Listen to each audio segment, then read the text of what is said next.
expression, reflection of, you know, the times, the politics, the fashion, the energy. When I came to New York originally, I was dancing with some dance companies, and I decided to go to Paris, got into the music industry that way, and started writing songs, so here I am. To me, the definition of being an opportunist is someone who seizes the moment and gets the most out of what they can. What do you hope will happen, not only in 1984, but for the rest of your professional life? What are your dreams? What's left?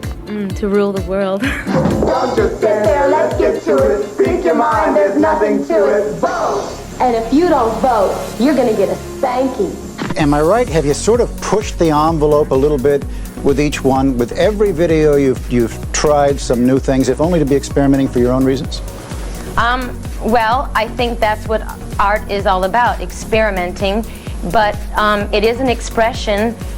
It is my artistic expression, and for me, a video is the filmic expression of the song, you know, a visual that describes what the song is about.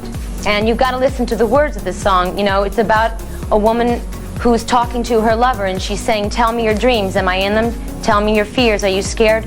Tell me your stories, I'm not afraid of who you are. And so, you know, we're dealing with sexual fantasies and being truthful and honest with our partner, you know, and these feelings exist, and I'm just dealing with the truth here in my video. They see a kind of trend where you are pushing the limits of sexuality. In this case, you have nudity and you have bisexuality. The video is displaying people being honest to each other about their sexuality. They're not alienating anyone, they're not degrading anyone.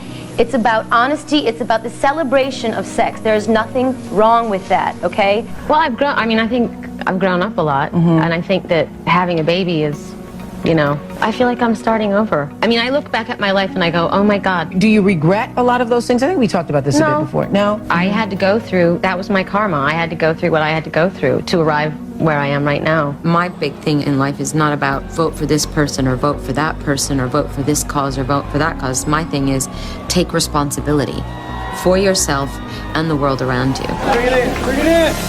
1, 2, 3.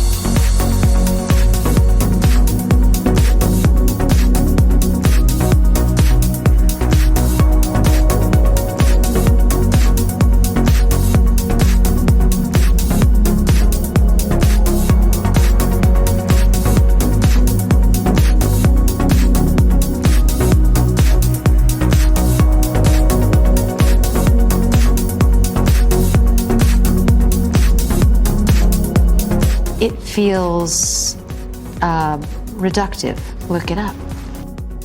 I am incredibly disturbed and saddened by the overwhelming number of teen suicides that have been reported lately because of bullying. To hear that teenagers are taking their lives because they're being bullied is kind of unfathomable. But I feel like I need to say something. The gay community has been incredibly supportive of me.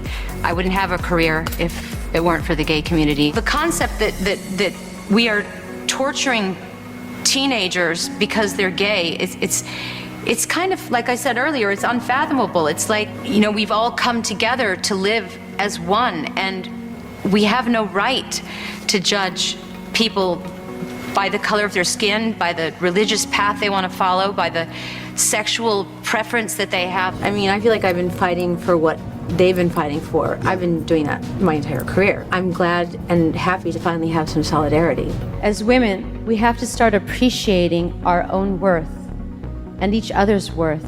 Having this opportunity to stand before you and really say thank you as a woman, as an artist, as a human. Not only to the people who have loved and supported me along the way. So many of you are sitting in front of me right now. You have no idea how much your support means.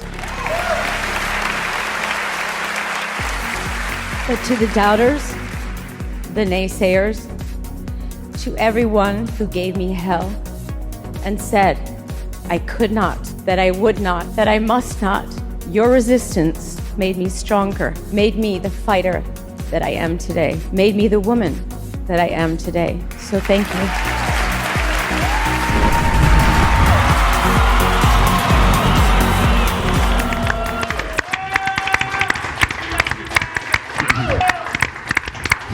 Well, look, America, we're very proud of this segment, On the Road to Stonewall. We are celebrating the gay civil rights movement, June 30, in just 3 months. And we celebrate each week our march to that road to Stonewall tonight, Madonna. And we're very proud of our participation in this, and to remind you, the people that paved the way. There are young people watching this show, will watch this show and go, I want to be her. So, as we do each week, we ask our hosts to tell us something about what the gay icon means. And tonight, Madonna and Power, let's start with you. Well, every single week that we have done this, I've had to look up and do some research on our gay icons. But this one, I didn't need to do any research on Miss Madonna. Madonna's accomplishments, they are many, but the one that is most poignant to me is the fact that while Madonna did not start Vogue or the ballroom scene, as many ignorantly believe, she was the one that helped to put us on the map first and foremost. She took the time and effort way before Ryan Murphy put us on the map with Pose to really bring our world of Vogue and ballroom to the mainstream masses. And for that, as mother of the Florida chapter of the House of Infiniti, I would like to say, Madonna, thank you, girl. You turned it. The quote, my favorite quote of Madonna's, poor is the man whose pleasures depend on the permission of another. Live for that. Yeah. Aaron? Nice. So, for better or worse, Madonna is the queen of controversy, I'm sure, as everyone kind of has an idea. She's been canceled, banned, and blacklisted by countless entities, including Pepsi, MTV, VH1, the Alamo Theater, Japan, Russia, the Catholic Church, and a little radio station in Texarkana, Texas. At least 2 networks also cut the live broadcast of her speech at the Women's March 2 years ago when she said, "It took us this darkness to wake us the fuck up." And to our detractors that insist that this will never add up to anything, fuck you, and for good measure, another fuck you. I didn't see that. Carlos? Well, let's turn it a little more fashion and cute. So, from conical bras to dressing up like a bride, singing like a virgin on the stage, and who could forget the Marie Antoinette Vogue for the MTV Music Awards? Madonna is not just a material girl, but she is a fashion icon and the mother of reinvention. So, the quote that I picked was, I wouldn't turn out the way I was if I didn't have all those old-fashioned values to rebel against. Excellent. Nice.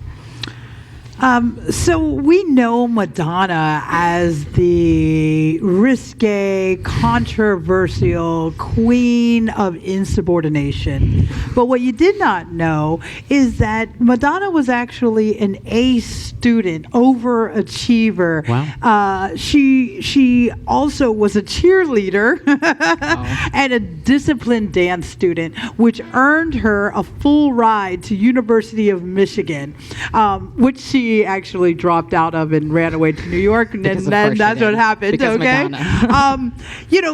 Madonna said to a record producer through her career, David Foster to be specific, she said to him as he told her, express his disgust of seeing 2 men kissing, she said to him, 2 men kissing should be looked at as normal. You represent everything I'm trying to change. Nice. Powerful. That makes me giddy. Napoleon? So yes, I actually was one of the few up here that didn't actually go into this as a fan of Madonna. But through some research, I became more of a fan of Madonna. I did not know that she was so helpful in individual cases at getting people's rights, whether it was AIDS or just being gay at all, heard by the masses and getting those people to accept that. So when I learned that she actually personally helped Ellen DeGeneres, who at the time she did not know at all, to come out in the controversy in the 90s when she was going to come out, and then to have some of those things said on air on Ellen's show, it blew my mind, because it wasn't just that one example. She did that constantly. And so my quotation from Madonna is related to that to some degree, but even more. I always thought I should be treated like a star. And as that applies to me, it's, I guess, because, because I've just gotten like the last little bits of everything. You know, the Jew has to leave twice in one conversation. It's fine. I see you rolling your eyes, Aaron. It's because I'm a white man. White man's bad. But I'm gonna throw that card again. You know, even in the Jew culture, they don't treat a guest that badly. So it's okay. I throw it to Al. I know it's his fault. You went to school with Lady Gaga. You're in love with Henry Cavill. We've heard. So he throws it back to me. I say broadly. I'm not going to say much about Madonna, except I've seen her twice, and one of the times was in front row. Unbelievable production. The second show, she held the audience, I don't know, 25,000 people. She held the audience for 3 hours before she came onto stage. And about 4 people left. That tells you everything you need to know about Madonna. And about those 4 people. And exactly right. The one thing that I would was one say, of those 4. Again, on behalf of all of us at It's Happening Out, we're very proud of this segment because we're searching for gay culture.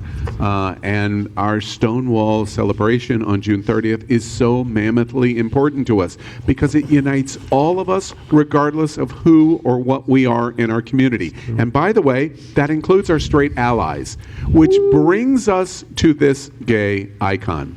Is there someone in America that does not universally believe that Madonna, for her entire life, has stood up for the gay community?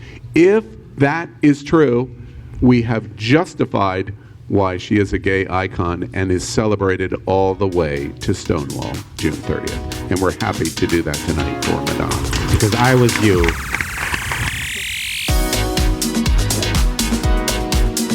Thanks so much for watching us. If you like what you saw, please subscribe to our channel and like us on Facebook.